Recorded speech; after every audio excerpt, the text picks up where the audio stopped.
अब मैं आपको पहले का तीसरा सवाल कराने जा रहा हूँ। ये वाला, ये कठिन सवाल पड़ेगा, ये दो सरल पड़ेंगे।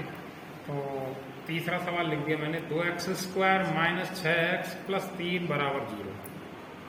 मानक समीकरण ax² plus bx plus c बराबर 0 से तुलना करने पर।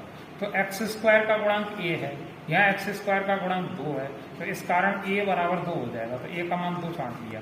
अब x का गुणांक b है, x का गुणांक -6 है, तो ये b का मान -6 हो गया।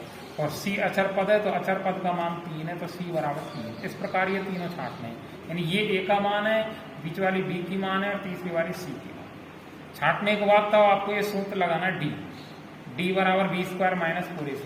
ये ध्यान रखना, d कब कब लगाना, आपको कब कब ज्ञात करना है। जब आपके सवाल में विविक्त कर पूछा जाए, प्रकृति पूछी जाए, या मूलों का अस्तित्व है या नहीं ये पूछा जाए, तब आपको d निकालनी है हर परिस्थिति में। तो d के सूत्र के बाद d के स्थान पर d लगा दिया। b का मान क्या था, -6, तो -6 का होल स्क्वायर, फिर माइनस का चिन्ह सूत्र में है, 4 के 4, बीच में गुणा का चिन्ह, a का मान 2, फिर गुणा c का मान 3। -6 का वर्ग किया तो 36, किसका आएगा, ये प्लस का। यहाँ ये गुणा करने तीनों, 4 दूनी 8 और 8 दिया 24, किसका आ गया, माइनस का। 36 में से 24 घटा दिए, क्योंकि ये बड़ी वाली प्लस की है, माइनस की है, तो 12 बच गए। अब हमारे पास कितने बचे हैं, 12 किसके बचे हैं, प्लस के। तो ये जो 12 लिखा हुआ है, ये 0 से कैसा है, बड़ा है।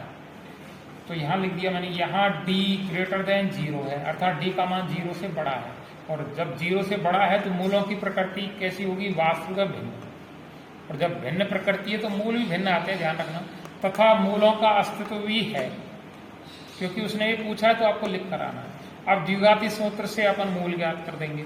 सूत्र क्या था आपका, x बराबर -b प्लस माइनस √d/2a। तो x के स्थान पर x लगा दिया। ध्यान रखना, प्रश्न में x हो तो x लगाना है, y हो तो y लगाना है। फिर माइनस का चिन्ह लगा दिया। b का मान क्या था, -6, तो कोष्टक में लिख दिया, क्योंकि डबल माइनस एक साथ नहीं आएगा, -6 लिख दिया। फिर प्लस माइनस d का मान क्या था हमारे पास, 12, ऊपर निकाल दिया है। तो यार लिख दो समीकरण 1 से, ऐसे समीकरण 1 से आ गया 12। फिर 2 के स्थान पर 2 गुणा a का मान क्या था, 2, तो 2 लिख दिया। अब यहाँ माइनस गुणा माइनस करेंगे तो प्लस का 6 आ गया। फिर प्लस माइनस और 12 का वर्गमूल आपने इधर निकाल ले दिया, 2 के जोड़ा बन गया। वर्गमूल ज्ञात करने के 2 के जोड़े बनाएंगे, तो 2 का जोड़ा बन गया। तो 12 का वर्गमूल क्या आया, 2√3, और नीचे गुणा कर दिया, 2 दूनी 4। अब जल्दबाजी में 2 से 4 को मत काट देना कि यहाँ गुणा का चिन्ह है, तो 2 दूनी 4 काट दें, नहीं काटेंगे क्योंकि आगे बीच में प्लस माइनस लग रहा है। तो पहले अंश में से कॉमन ले लिया हमने, 2 का भाग 6 में दिया, 3 बार गया, 2 से 2 कट गया, √3 आ गया, और वही प्लस माइनस लगा दिया, और बटे में 4। अब इस 2 से 4 को काट देंगे कितनी बार, 2 बार। ऊपर क्या बच गया, 3 प्लस माइनस √3। अब ये 3 प्लस माइनस √3 है, तो √3 से पहले प्लस भी और माइनस भी है, तो इसे 2 बार लिखेंगे।